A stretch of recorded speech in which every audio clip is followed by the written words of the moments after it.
अपने रोज के टारगेट बनाते हो ना डिसिप्लिन मेंटेन करने के लिए, मान लिया 7 घंटे 8 घंटे का बना रखा, लेकिन 7-8 घंटे नहीं पढ़ पा रहे, 2-3 घंटे पढ़ पा रहे, तो क्या आप अपना डिसिप्लिन वो कर दोगे क्या कि नहीं हो पा रहा, खत्म करो? फिर कुछ थोड़ा तो कर पा रहे हो ना आप लोग। वैसा ही है ऑर्गेनाइजेशन। तो उसमें बढ़िया सा एक कोड लिखा है जो उसके पूर्व महासचिव रह चुके हैं, शायद डेक हैमरसोल्ट नाम है उनका, तो देख लेना क्या है। तो उसमें उन्होंने लिखा है कि संयुक्त राष्ट्र संघ की स्थापना विश्व को स्वर्ग बनाने के लिए नहीं हुई है, बल्कि इसको नरक से बचाने के लिए हुई है। तो कोई भी ऑर्गेनाइजेशन पूरी परिपूर्ण तरीके से बहुत अच्छी नहीं हो सकती, बट कुछ चीज़ों को वो क्या कर सकती है, बहुत वर्स्ट कंडीशन से तो बचा ही सकती है। तो यहाँ पे आप ये कोट कर दोगे तो कितना बढ़िया हो जाएगा। तो कहाँ से मिली ये जानकारी आपको? एनसीईआरटी से। तो इसके लिए आप क्या कर सकते हैं, इंडिया आफ्टर इंडिपेंडेंस के लिए समकालीन विश्व में राजनीति ये पढ़ सकते हैं, ठीक है, क्लास 12 के। ये आपका तैयार हो गया क्या? हिस्ट्री, ठीक है। हिस्ट्री कौन सी? प्री कम मेन वाली। आप जो हिस्ट्री सिर्फ और सिर्फ किसके लिए पढ़नी है आपने? प्री के लिए, ठीक है। ये तो मेंस का बता दिया मैंने कि आफ्टर मेंस आप ये पढ़ोगे। आप सिर्फ और सिर्फ जो प्री के लिए पढ़ना है, ये तो प्री कम मेन तैयार करोगे, ठीक है। आप दूसरा हिस्ट्री में आप पढ़ोगे, एक तो आ गया था ये, दूसरा है आपका एनिशिएंट हिस्ट्री। ये मैंने क्लास नोट्स में बहुत अच्छे से बता रखा है, ठीक है। ये आप यहाँ से पढ़ लेना, यानी कि आपके को क्या क्लास नोट्स। और ये सिर्फ और किसके लिए यूज होगा? ये सिर्फ प्रीलिम्स की बात। इसका आर्ट एंड कल्चर वाला पार्ट तो मेंस में तैयार करो, ठीक है। थोड़ा थोड़ा यहीं से तैयार रहेगा ऑलरेडी हो।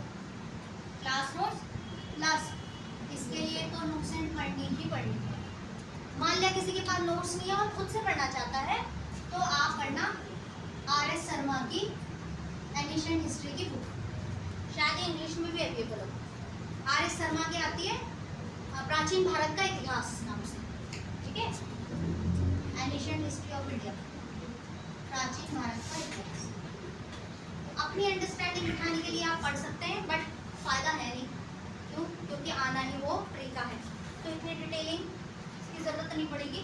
बट अगर किसी को समझना हो तो वो कर सकता है, अदरवाइज सिर्फ और सिर्फ क्लास नोट से काम चल जाएगा। और लूसेंट तो पढ़नी ही पढ़नी है। लूसेंट में जितना अच्छा एनिशिएंट हिस्ट्री दे रखा वो कहीं मिलेगा ही नहीं आपको, सब उसमें समेट रखा है उसमें।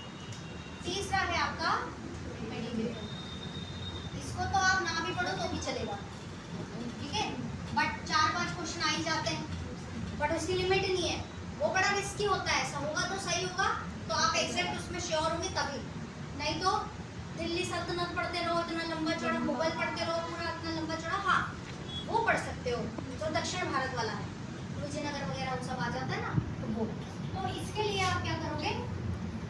लूसेंट, इसको तो डिटेल में उतना पढ़ने की जरूरत नहीं है, सिर्फ लूसेंट से काम चला लो इससे, ठीक है। फैक्ट्स पढ़ने हैं ना, वहाँ पे फैक्ट्स हैं, फैक्ट्स तैयार करने हैं, पूरा बहुत अच्छे से बता रहे थे उसमें।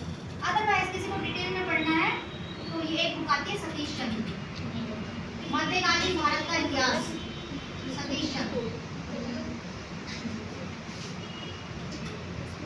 मध्यकालीन भारत का इतिहास, सतीश चंद्र। अदरवाइज सिर्फ और सिर्फ इससे काम चल जाएगा आपका, यहाँ पे लूसेंट से काम चल जाएगा ये। और अगर इन सब का आपको कंबाइन एक बुक चाहिए, वो है दृष्टि आईएएस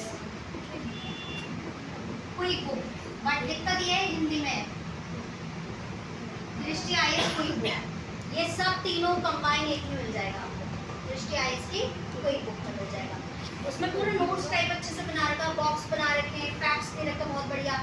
मतलब आप ये लगा दीजिए दृष्टि आईएएस, ये जो सतीश चंद्र की बुक है, बिपिन चंद्र की बुक है, आर.एस. शर्मा की बुक है, उन सब की एनसीईआरटी का मिक्सचर है, प्लस उसमें फैक्ट्स भी डाल रखे हैं, एक्स्ट्रा फैक्ट्स डाल रखे हैं, ठीक है। तो सबको एक बुक में समा रखा है, दृष्टि आईएएस की कोई बुक। तो बुक समझ में आ गई। हिस्ट्री के लिए क्या क्या करना है? एक तो आपके पास स्पेक्ट्रम, और एक क्या होनी चाहिए? लूसेंट, और तीसरी क्या? दृष्टि की पब्लिक, दृष्टि आईएएस की कोई बुक। दृष्टि की बहुत सारी कोई बुक आती है बस, ठीक है।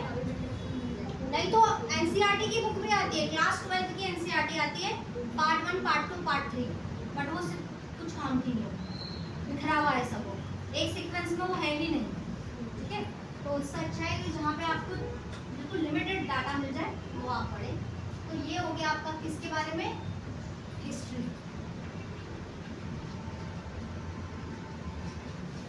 और सबके साथ आप पीवाईक्यू को देखते रहना। जिसके पास घटना चक्र है, घटना चक्र आप पढ़ सकते हैं। हिस्ट्री की घटना चक्र आती है ना,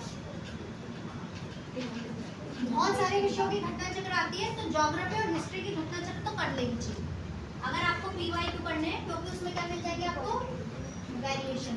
तो घटना चक्र करनी है तो घटना चक्र किसकी ले लेना, हिस्ट्री की,